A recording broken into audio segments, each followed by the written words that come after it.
So I'm just getting out to a service call on a Trane gas package unit.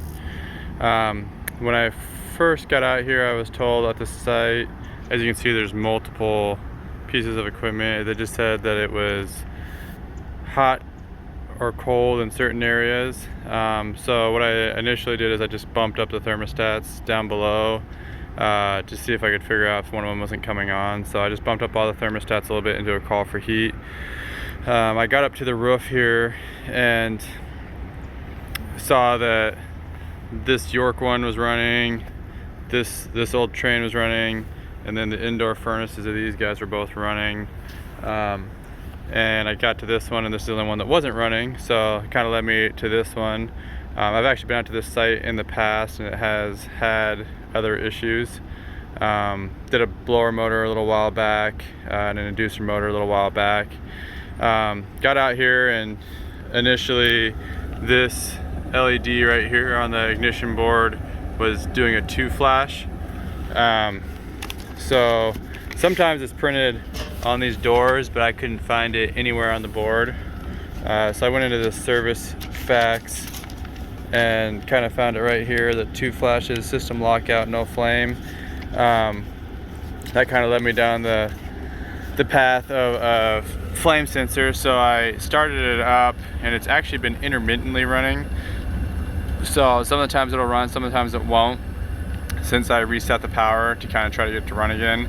I was able to take my reading with my voltmeter on the flame sensor in here. The flame sensor is right there. I was able to disconnect the wire and take my reading right there to see what kind of reading I was getting, how good it was sensing. It was super low. It was like 0.9 or something like that. I usually like to see it above 2.0. So I cleaned it up, and I did that by basically pulling that out, and then I usually use a piece of Scotch-Brite, that green Scotch-Brite I think it is, and cleaned it up. Obviously I shut everything off to do that, pulled it out, cleaned it up, and it got it running a lot better. This system is getting older, and it just seems to be nickel and diming these guys. Like every few months it seems like I'm replacing a part on this unit. Even though this is a simple, easy thing, I'm just gonna clean it and kind of just start getting them prepped that they might want to start considering replacing this in the near future, just because we keep having to replace more and more parts on it. But I mean, that's a super common thing. So I mean, if you're getting it where the flame is coming on and then it drops right out, that's a really good indication that it's that's a really good indication that it's the flame sensor is what's going on. So just wanted to point that one out. It's a pretty simple, straightforward service call on this guy. Super common thing, I feel like. It's something that should be cleaned on maintenance. A lot of times once you clean them, they're good, and if you kind of routinely clean them on maintenance, it's not too big of a deal. But I am going to write this one up for replacement. It just doesn't bite me in the ass or anything like that.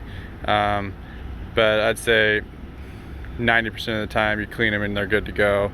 But I do want to just replace this, get this one, so I don't have anything that's going to, any callbacks or anything that's going to come back to bite me.